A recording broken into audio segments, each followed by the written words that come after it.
Queridos, agora eu quero fazer um pedido a vocês. Que vocês não se movimentem, me deem de presente a permanência na nave da igreja. Eu creio que muitas vezes a gente, nessa hora da mensagem, a gente vai fazer alguma coisa e a gente perde algo tão especial. Hoje, por exemplo, eu fiquei muito quebrantado aqui no louvor e eu dizia para o Senhor assim, no meu coração: Senhor, me permita morrer assim, na sua presença. Me permita permanecer firme, me permita ser perseverante até o fim. Eu quero receber a coroa que o Senhor já reservou para mim. Então, queridos, olha, eu estava lembrando de quando a minha vida cristã começou. Eu não perdia nada. As pessoas iam embora, o pastor terminava de pregar, a bênção apostólica era ministrada. André, Cíntia, eu ficava sentado. Eu falava assim na minha mente: alguma coisa Deus ainda tem para fazer na minha vida. Às vezes a gente está tão pragmático, né, que as coisas de forma tão rápidas sendo resolvidas na nossa vida, a gente está tão acelerado, tão agitado, e aí a gente fica nesse movimento. Tem gente que parece, como dizia minha avó, tem bicho carpinteiro, não consegue ficar parado, é um negócio sério. Chega um momento que você precisa parar para ouvir Deus, você se movimenta tanto, você não ouve Deus. Eu quero trazer uma mensagem aqui que Deus trouxe ontem ao meu coração. Eu estava ministrando aqui vida magistral e Deus começou a encharcar meu coração para falar para você que está aqui com a gente nessa manhã, sobre margem para viver uma vida feliz. Olha, eu creio que essa palavra deveria se tornar um seminário. Eu creio que essa palavra vai te impulsionar a estar aqui no dia 6 de setembro, no seminário de finanças. Sabe, você precisa correr e fazer logo a sua inscrição. Não perde essa oportunidade, não. Alguém essa semana toda vem falando, quando eu estava fora lá nos Estados Unidos com a pastora Kelly, alguém veio falando a semana inteira comigo assim: pastor, existe uma crise. E aí alguém chegou assustado e falou: vai colapsar o mundo. A pessoa não só disse que ia colapsar o Brasil, mas ele disse que o mundo inteiro iria colapsar. Olha, deixa eu falar uma coisa. Eu respondi imediatamente: crise é uma oportunidade. Diga para a pessoa que está do teu lado: crise é uma oportunidade para se vencer. Diga assim: crise é uma oportunidade para se prosperar. Por isso hoje, Deus mexeu no meu coração. Ontem eu disse: eu quero entregar uma mensagem que venha falar ao coração da sua gente, do nosso povo, da sua família, Senhor, para que esse povo seja encorajado, não a retroceder, não a se distrair olhando para os lados, mas seguindo em frente. Veja bem, que coisa mais maravilhosa. O autor aos Hebreus, no capítulo 12, no verso 2, na parte A, ele disse assim: olhemos firmemente para Jesus. Para onde é que você está olhando? Então, eu disse: Senhor, mas o que eu posso falar sobre margem? E eu comecei a me lembrar da vida e ministério do Senhor Jesus aqui na sua encarnação. Porque quando ele dizia assim: levanta, ele estava abrindo uma margem na vida daquela pessoa. Quando ele dizia para o cego: veja, ele estava abrindo uma margem na vida daquele cego. Quando ele dizia para aquele que tinha a mão mirrada: estica a mão, ele estava dizendo: eu estou abrindo uma margem na sua vida. Quando Jesus falou que o mudo deveria falar, e ele disse: efatá, abra-se, ele estava abrindo uma margem na vida daquele mudo que então passava a falar. E aí eu pergunto: qual é a margem que o Senhor precisa abrir na sua vida? Você não está aqui por acaso. Você está aqui por um plano e propósito de Deus. Você veio a este lugar porque você está desejoso de ouvir a voz de Deus falando ao seu coração. Sabe, margem, por exemplo, nós poderíamos explicar aqui muita coisa sobre margem. Eu poderia falar uma margem consignada, né? O pastor Zé Carlos, ele trabalhou muito tempo, né, como supervisor na regulação de câmbio do Banco Central do Brasil. Então, margem consignada é, por exemplo, aquela margem que é regulamentada pelo Banco Central para que as pessoas possam, Jesus, tomar seus empréstimos. Né? Então, qual é o limite? Até onde você pode tomar emprestado? Essa é uma margem consignada. Eu sei, eu dei uma olhadela aqui e percebi que nós temos vários empreendedores aqui. Eu quero dizer que, por exemplo, tudo que você empreende é algo que, assim, que precisa de uma margem, né? Então, por exemplo, eu vou lembrar aqui da minha querida esposa que está lá no Encontro com Deus para Mulheres, e logo mais, glória a Deus, tem chegada de mulheres aqui, glória a Deus por isso. Mas assim, a pastora Kelly, ela faz umas camisetas de malha. Então, quando ela faz essas camisetas de malha, ela tem uma margem, né? Ela precisa de uma margem. Então, aqui tem vários empresários. Agora há pouco eu cumprimentei aqui a Luísa, esposa do Renan. Luísa é advogada, então ela é associada num escritório de direito. Então, ela tem uma margem, né? Então, seja você um empreendedor micro, médio ou grande, você precisa de uma margem. Margem de lucro bruta, margem de lucro operacional e margem de lucro líquida, né? Mas margem é exatamente aquilo que delimita um lugar. Por exemplo, os lagos têm as suas margens. Você pode estar numa margem e precisa chegar a outra margem. O que Jesus fez? Jesus, certa feita, ele entrou num barco, chamou os seus discípulos, já tinha feito tantas coisas maravilhosas, e disse assim para os discípulos: vamos para outra margem. E quando chegou lá, a tarde caindo, a noite chegando, e os discípulos olharam e tinha uma multidão que foi margeando o lago da Galileia e chegou do outro lado. Porque eles queriam mais de Jesus. Eles sabiam que em Jesus estava a margem necessária para a vida deles. Então, quando Jesus chegou lá do outro lado, os discípulos chegaram e falaram: mestre, tem uma multidão aí, a tarde está findando, a noite é chegada, como é que a gente vai alimentar essa gente? Seriam necessários 200 dinheiros para comprarmos pão, mas as unidades comerciais já estão fechadas, não tem ninguém para vender isso. Jesus chega para eles e fala, Jesus tinha uma margem. Diga para essa pessoa que está do teu lado: Jesus sempre tem uma margem. Diga mais uma vez: Jesus sempre tem uma margem. Olha só, interessante, porque Jesus fala assim para os discípulos: resolvam esse problema. Já parou para pensar que às vezes a gente se encontra exatamente nessa configuração? Um problema nos bate à porta, um problema chega de forma inesperada à nossa vida, e a gente diz: como é que a gente vai resolver? A forma como a gente lida com o problema é que vai determinar se a gente é bem-sucedido ou não. E aí,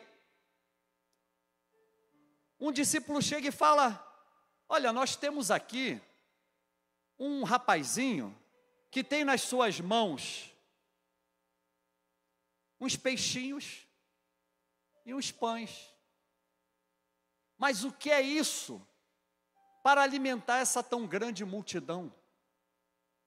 Jesus pegou nas mãos aqueles pães e peixes, rendeu graças, fez com que eles, preste atenção nisso, fez com que eles se assentassem sobre a grama daquele lugar, de 50 em 50 e 100 em 100, isso fala de organização. Fica com isso na tua cabeça. Então, de 50 em 50, de 100 em 100. Jesus, depois de haver dado graças, disse: distribuam. Todos comeram, se fartaram, e aí Jesus disse: agora, mais uma margem, recolham o que sobrou para que não se perca nada.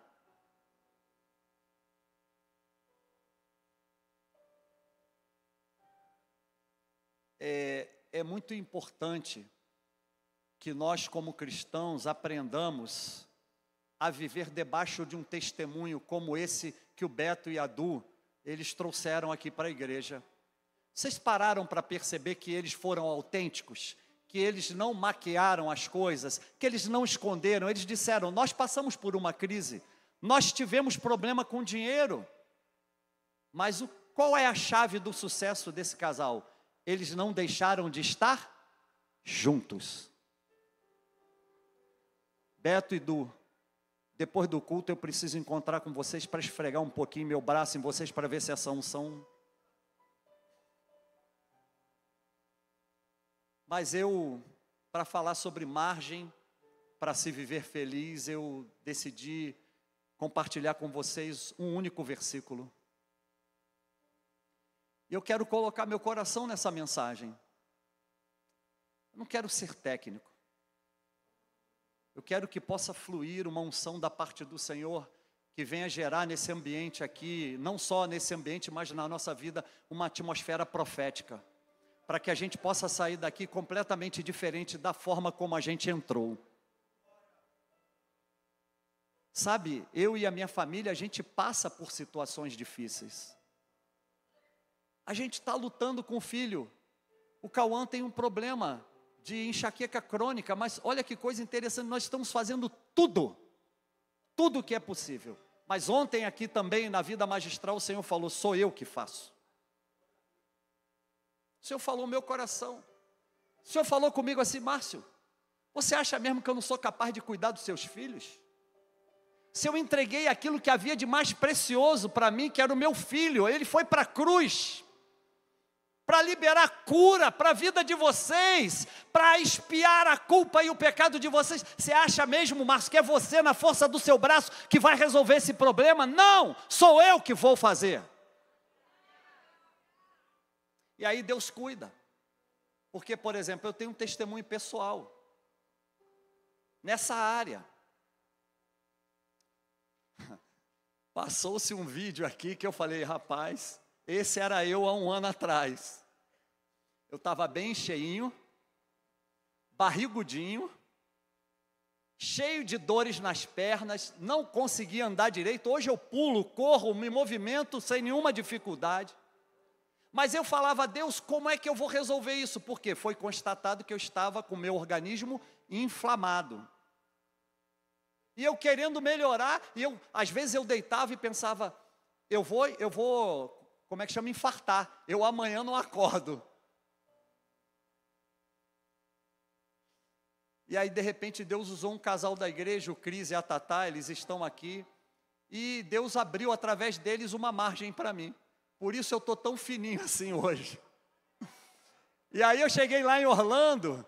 Aí Cris, cheguei em Orlando, aí o nosso querido irmão Erivelto, da Fabrícia, o Eri me abraçou, né? O Eri é um empresário, aí me abraçou e falou, só veio meio pastor. E agora o Cris cismou que vai crescer cabelo em mim. Rapaz, olha, sério, eu já estou até me sentindo. Eu lembrei, com essa história do Cris, querer fazer com que meu cabelo cresça, eu lembrei de uma propaganda, ninguém aqui tem a minha idade, eu acho, né? Eu sou, acho que talvez o mais velho. E aí tinha uma propaganda quando eu era novo, que aparecia uma moça assim, né, com cabelão e tal, e ela falava assim, a minha voz continua a mesma, mas os meus cabelos... Então se preparem, porque pode ser que daqui a um tempo eu venha sacudir o cabelo aqui no púlpito. Brincadeira. Filipenses 1:6. A carta de Paulo aos Filipenses é uma carta memorável. Ela é conhecida como a carta da alegria. Paulo provavelmente estava preso em Roma, porque lá no finalzinho, são 4 capítulos essa carta, e lá no finalzinho ele diz assim, aqueles que estão em Roma, os irmãos que estão em Roma vos saúdam. Pode ser, né? Quem escreve essa carta? Paulo, acompanhado de Timóteo, seu filho na fé, ok? Seu discípulo. E é interessante porque é uma carta conhecida como a carta da alegria, mas ela é uma carta que mexe com a gente quando ela tem um propósito de alcançar 2 coisas. Primeiro, a unidade da igreja. Segundo, que a igreja precisa ter gratidão. Sabe, nós precisamos mantermos-nos unidos. Nós precisamos ter gratidão a Deus por tudo aquilo que Ele tem feito na nossa vida até os dias de hoje, né? E aí, no capítulo 1, no verso 6, Paulo diz uma coisa muito interessante, eu quero compartilhar um pouquinho com vocês. O texto diz assim, porque estou plenamente certo de que aquele que começou em vocês a boa obra, a aperfeiçoará até o dia de Cristo Jesus. E aí, eu quero te dizer que a cidade de Filipos foi exatamente a cidade que Paulo plantou a sua primeira igreja na Europa. Sabe, eu tenho paixão por plantio de novas igrejas. Ontem o André da Cíntia deu um testemunho aqui na Vida Magistral de como Deus tem usado ele como empreendedor, né, do ramo da construção civil. E ele esteve na China, ficou 21 dias na China. E com essa ida dele, esse empreendimento dele à China, ele conseguiu trazer para o Brasil uma mega construtora para investir aqui. E quando ele estava lá, gente, pasmem, ele certamente estava na companhia de muita gente importante. Ele estava desfrutando, talvez, daquilo que seja um sonho pessoal de muita gente. Mas ele manda uma mensagem para mim e diz assim: pastor, eu estou aqui na China, mas eu estou como embaixador da Igreja Adã. Lembra disso, André? Lembra disso? Então, olha, é gratificante demais isso. Então, o que eu faço quando isso acontece? Eu penso, a igreja precisa se manter unida. A outra coisa, nós precisamos ter um coração agradecido. Nós precisamos ser gratos ao Senhor por todos os benefícios que Ele tem feito a nós. Agora, veja bem, eu compartilho com vocês agora algumas percepções minhas em relação a esse único versículo, porque estou plenamente certo de que aquele que começou em vocês a boa obra, a aperfeiçoará, em versões mais modernas, a completará até o dia de Cristo Jesus. A minha primeira percepção, e eu quero compartilhar com você, é que nós precisamos estar confiantes. Quando Paulo diz que ele está plenamente certo, a palavra no grego usada por Paulo para esse texto é o seguinte: quando ele diz estou plenamente certo, ele diz assim: estou persuadido, eu estou confiante, eu fui pego por algo que é muito mais poderoso do que eu. E aí eu penso que é muito importante que a gente entenda que, por exemplo, a gente precisa confiar no Senhor, mas a gente precisa estar confiante de que o Senhor pode fazer aquilo que nós não poderemos fazer. E aí é importante que em todas as áreas da nossa vida, a gente nutra em Deus essa nossa confiança. Eu me lembro do Senhor Jesus, em Lucas capítulo 16, no verso 31, ele disse assim: olha, Moisés, a lei, nada disso vai persuadir vocês.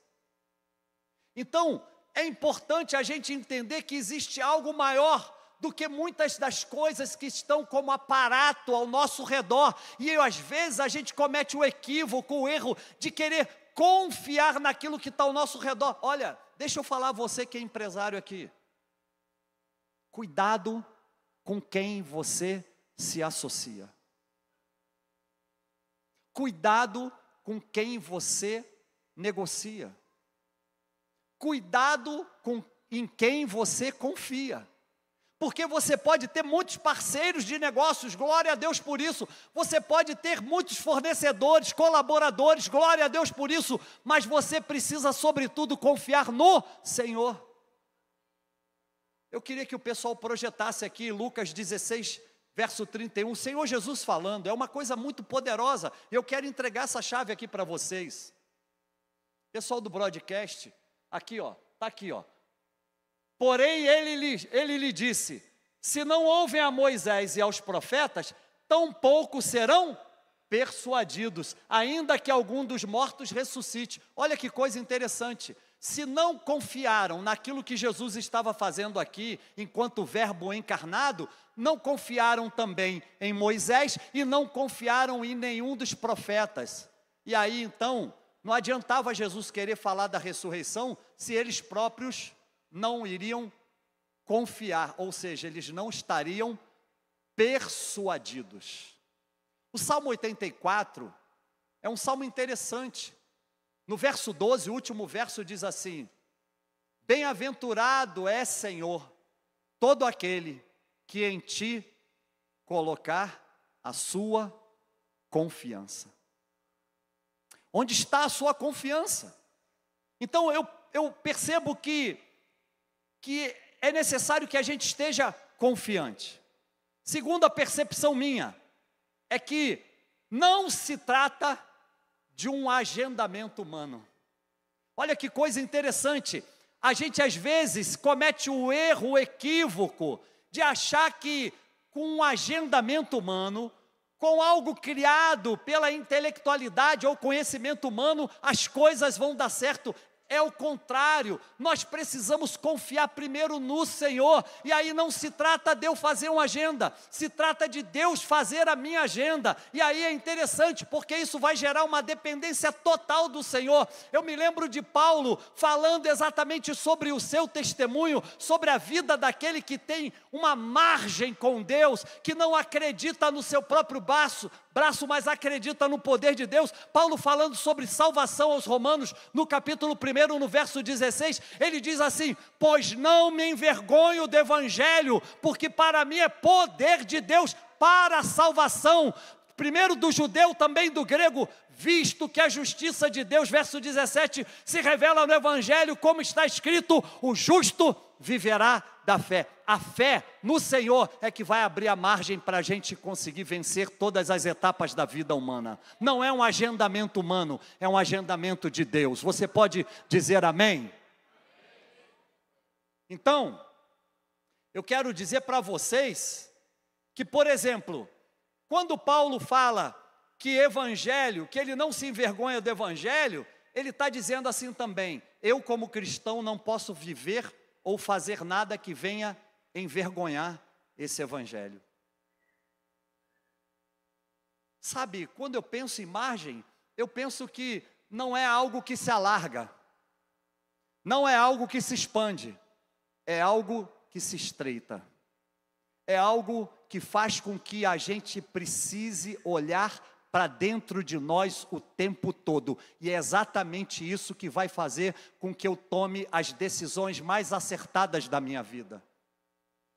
Então, não é um agendamento humano. Pessoal, pode projetar aqui, tem um versículo maravilhoso, Jesus falando, Evangelho de João, capítulo 1, versículo 13, olha só, no versículo 11 do capítulo 1, Jesus diz assim, ó, preste atenção: veio para os que eram seus, mas os seus o rejeitaram. Rejeitaram o que, pastor? A margem. Que tolice. A religião fez com que as escamas continuassem nos olhos deles, e eles não perceberam que a graça de Deus estava se manifestando de uma forma tão abundante na vida daquela gente. Veio para os que eram seus, mas os seus o rejeitaram. Versículo 12, mas a todos quantos o receberam, deu-lhes o poder de serem feitos filhos de Deus, a saber, aos que creem no seu nome. Diga para essa pessoa que está do teu lado, está falando de você. Verso 13, olha que coisa maravilhosa: os quais não nasceram do sangue, nem da vontade da carne, nem da vontade do homem, mas de Deus. Não é sangue, não é carne, não é um agendamento humano, não é vontade humana. É Deus. Diga para essa pessoa que está do teu lado: tudo é Deus. Terceira percepção: precisamos saber quem de fato tem a margem. Quando o apóstolo Paulo diz, porque estou plenamente certo de que aquele que começou em vocês a boa obra, essa expressão aí é interessante, porque o apóstolo Paulo, ele está direcionando aos filipenses o seguinte: vocês precisam ter segurança na margem, vocês precisam ter confiança na margem. A margem é algo que vai garantir a vocês todo sucesso, e a margem é Deus, o Pai. E aí é importante que a gente entenda que, por exemplo, a gente precisa conhecer Deus como sendo o nosso Pai, gente. Quem é Deus para você? É algo distante? É alguém distante? Quem é Deus para você? É alguém inacessível? Quem é Deus para você? Alguém sentado num trono, segurando um cajado com uma cara bem carrancuda? Quem é Deus para você? Alguém que pune o pecador? Quem é Deus para você? Alguém que te abandona? Quem é Deus para você? Alguém que não te ouve, que não te responde. Quem é Deus para você, meu irmão, minha irmã?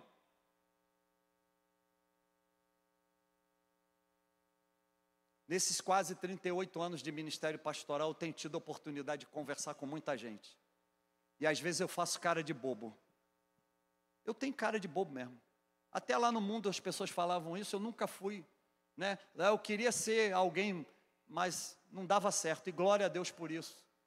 Porque a minha percepção hoje é que Deus já tinha esse chamado na minha vida desde o ventre da minha mãe.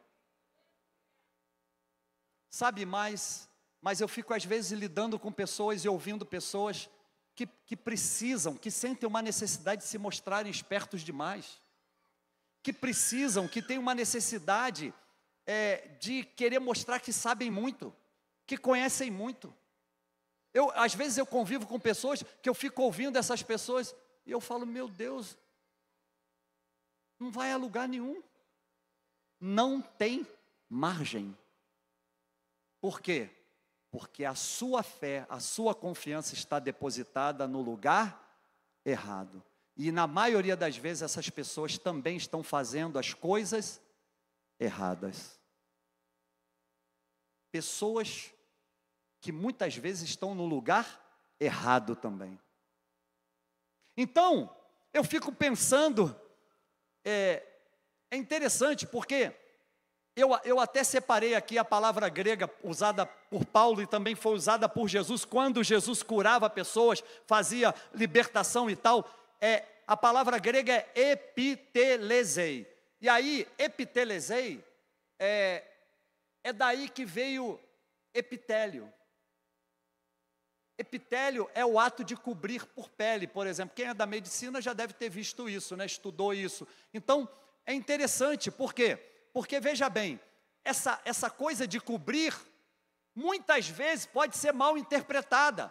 As pessoas não conseguem entender que, se tratando da vida espiritual, se tratando da atmosfera profética, não é o ato de cobrir, mas é o ato de trabalhar interiormente, é o ato de trabalhar na interioridade, é o ato de trabalhar na alma da pessoa humana. E aí é importante que a gente entenda que quando nós permitimos que o Senhor trabalhe na nossa interioridade, na nossa alma, nós temos Deus como Pai.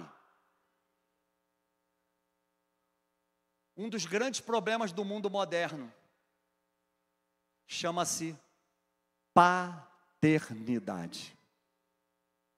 Um dos grandes e desastrosos problemas da vida moderna chama-se paternidade. Eu posso dizer com experiência. Então, é interessante porque é necessário que aquele que se aproxima de Deus, como está escrito em Hebreus capítulo 11, versículo 6, né? Diz assim, ora, sem fé é impossível agradar a Deus, Deus como Pai, Abba Pai, né? Abba. Aí, olha só, você se aproxima de Deus, é necessário que você se aproxime de Deus. Ora, sem fé é impossível agradar a Deus, porque é necessário que todo aquele que se aproxima de Deus creia que Ele existe, e é galardoador de todos aqueles que o buscam. Era isso que Israel precisava entender na época dos profetas, e não entendia. É isso que muita gente que vive na igreja dos dias de hoje, em pleno século 21, precisa entender. Isaías 64, 8. Isaías diz, mas agora, Senhor, Tu és o nosso Pai. Tu és o nosso Pai. Nós somos o barro, e tu és o nosso oleiro, e nós somos as obras das tuas mãos. Pode projetar, gente, Isaías 64, 8. Mas agora, ó Senhor, tu és o nosso Pai. Nós somos o barro. Tu és o nosso oleiro. E nós somos as obras das tuas mãos. Isso fala de paternidade. Agora, veja bem. Não é porque um pai abandonou o filho que eu, como filho, não vou reconhecer Deus como pai. Mas se eu não tratar esse relacionamento a nível horizontal, eu não conseguirei tratar a nível vertical. Se eu não conseguir perdoar o meu pai por aquilo que um dia ele possa ter me feito, a falha dele, o pecado dele, o erro dele, eu não vou conseguir me relacionar bem com Deus como meu pai.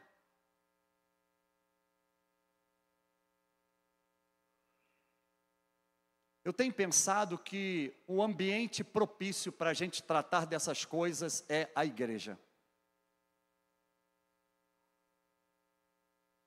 Eu quero continuar, vou precisar parar. Preciso parar.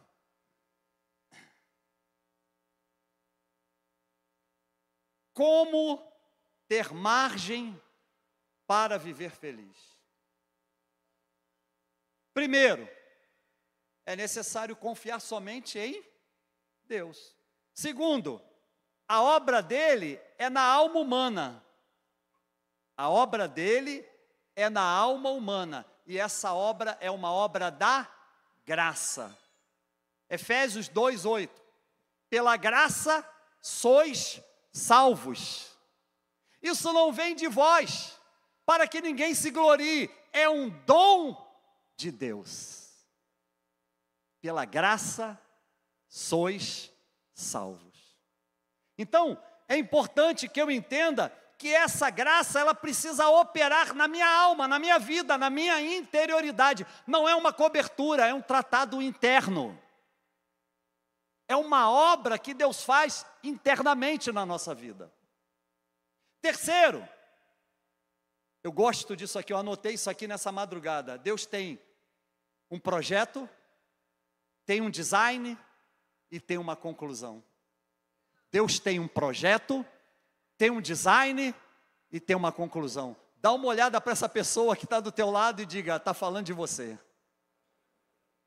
Com relação à sua vida, ele tem um projeto, ele tem um design, ou seja, um arquétipo, um modelo, mas ele tem, né, uma planta, né, o Beto aí, arquiteto e os demais, ele tem uma planta, mas ele tem também o quê? Uma conclusão. Estou plenamente certo de que aquele que começou em vocês a boa obra, a aperfeiçoará, completará até o dia de Cristo Jesus. Projeto, design e conclusão. Aleluia.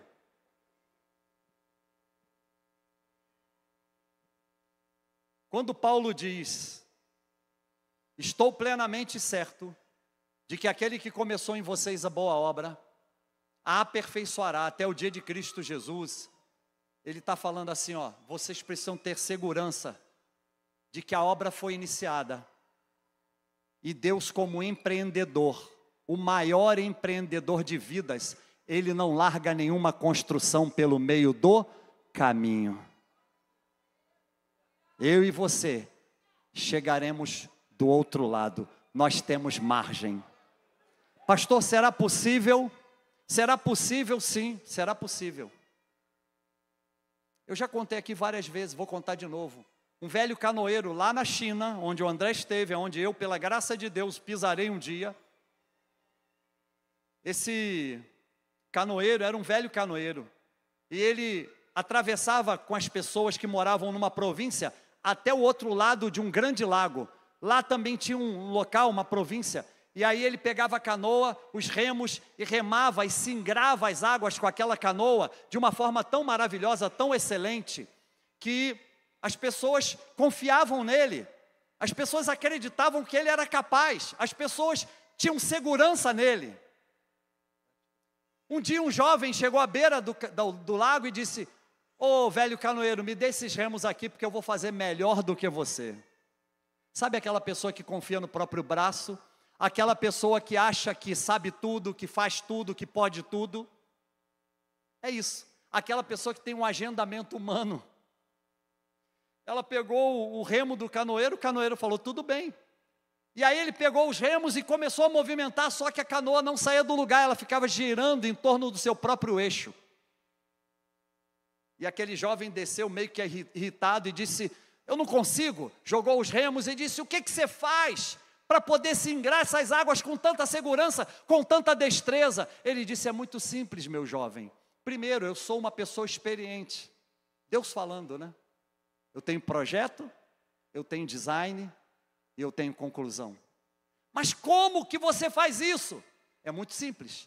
Numa das mãos, você precisa segurar o remo chamado fé. Na outra mão, você precisa segurar o remo chamado perseverança. Fique de pé, por favor.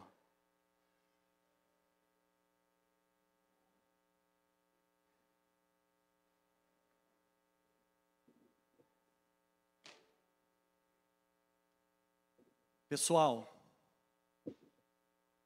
eu tenho muita fé e muita segurança. Não em mim mesmo, não na minha capacidade. Eu quero deixar registrado aqui que eu não sou uma pessoa que possui graduação. Não possuo um curso excelente que a gente vê na vida moderna, principalmente no mundo atual. Eu apenas fiz um seminário teológico, muito simples, que foi fundado por uma grande líder, chamada Esté Ferreira de Almeida, bisneta de João Ferreira de Almeida, tradutor da Bíblia para o português. Depois fiz uma especialização em missiologia. E por fim, até falava com o pastor Noah Rosa lá dos Estados Unidos. Eu tive um orientador no mestrado aberto, por notório saber, chamado Paulo Aragão Lins. Mas nada disso importa. Para mim o que importa é de fato você confiar plenamente no Senhor. Eu dizia ontem aqui na Vida Magistral que algumas vezes eu passei situações aqui nessa cidade em que pessoas diziam para mim: o que você ainda está fazendo aqui? Outras vezes pessoas disseram para mim assim: essa terra é uma terra que mata profeta. Eu e a Kelly passávamos por muitas dificuldades, acho que uma parte da igreja sabe, a gente já comeu bolinho de arroz e é uma delícia uma semana. Mas comeu bolinho de arroz porque não tinha outra coisa para comer. Mas olha só, a gente de repente ganhou de um grande amigo nosso a metade de um carro. Aí eu fui lá, uma coisa que Deus fez, comprei um carro financiando a outra parte, os outros 50%. Era um Fiat Palio, 1997, se não estiver enganado, mas isso era no ano 2003. Esse Fiat era 2 portas. Mas era assim, o que nos ajudava a sair de Sobradinho, onde morávamos, e vir para cá, para um subsolo, plantar a Igreja Adão. Não era fácil. Não foi fácil. Eu lembro, Tiago, que um dia eu estava doendo muito aqui dentro de mim, estava doendo. A Kelly ficou 22 dias doente em casa. Ela pegou uma infecção no estômago e ficou em casa 22 dias. Eu descia sozinho. E aí o que acontecia? Eu ficava chorando e sentindo a dor por uma série de fatores. Por exemplo, hoje eu vejo essa igreja assim com tanta gente e eu falo: meu Deus, como é que pode algo tão pequeno? Começou tão pequeno. Sabe, um dia eu estava descendo com aquele Fiatzinho Palio. Fábio, escute isso. Estava descendo com aquele Fiat Palio e ali no Grande Colorado, tinha aquela patrulha rodoviária que não tem mais, né? Aquele posto. E mais ou menos ali eu dei um grito no carro, eu disse: Deus, escute uma coisa, o Senhor me trouxe para esta terra, ainda que tu me mates aqui, saiba de uma coisa, como se ele não soubesse, é aqui que eu vou ficar, Senhor. Sabe de uma coisa? Naquele momento, o Senhor falou ao meu coração: eu sou contigo, não olhe para o lado, não volte para trás, eu vou te abençoar nesse lugar. Calamandarabás, Shemeanagarabashuri andarabás, Libianagarabashai alamandarabás. Sabe de uma coisa? Eu comecei a entender que na minha vida estava o poder de Deus, que na minha vida, sobre a minha vida, estava o Espírito do Senhor, que sobre a minha vida estava a mão potente e abençoadora do Senhor. Então hoje eu tenho segurança para dizer dessa tribuna, desse púlpito, para você que chegou aqui, quem sabe com o sentimento de olhar para o lado, de voltar para trás e de parar. Ei, saiba de uma coisa, há margem para você viver feliz. Tem margem para você viver feliz. Amandarabá, xaramandarabá.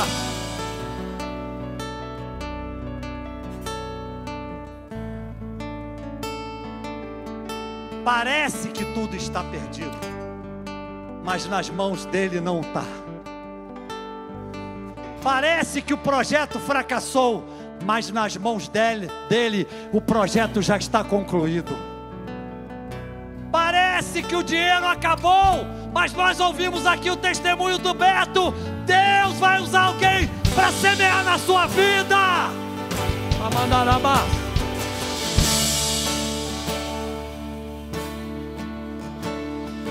Eu tenho uma paixão. Eu tenho uma paixão por missões. Eu só acredito numa igreja relevante quando ela se torna uma igreja missionária. Eu só acredito numa igreja relevante em pleno século 21, no mundo presente, quando ela acredita que a própria palavra do Senhor nos chama para ir e fazer discípulos das nações.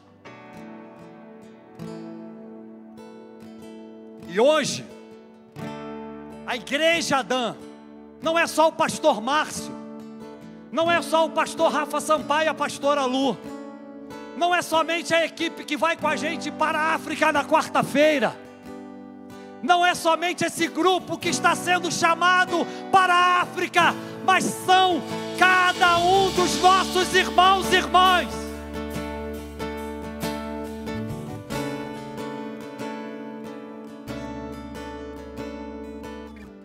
Sabe, eu estou acostumado a impor as mãos e enviar. Jesus fez isso. Eu fiz isso a minha vida inteira. Vira e mexe eu faço isso. Eu tenho amigos que eu tive a oportunidade de ordená-los pastores, que estão espalhados por aí. Seja onde for, é necessário entender, nós temos margem.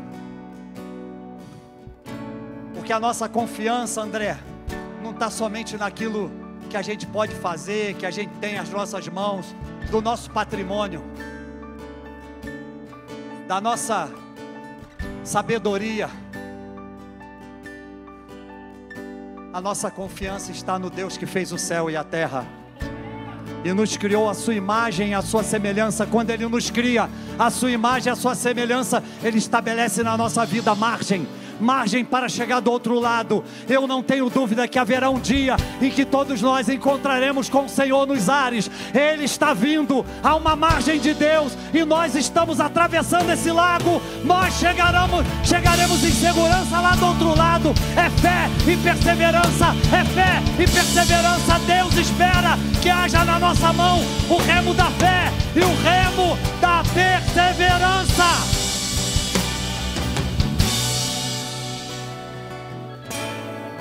Eu quero convidar aqui o pastor Rafa e a pastora Lu e todos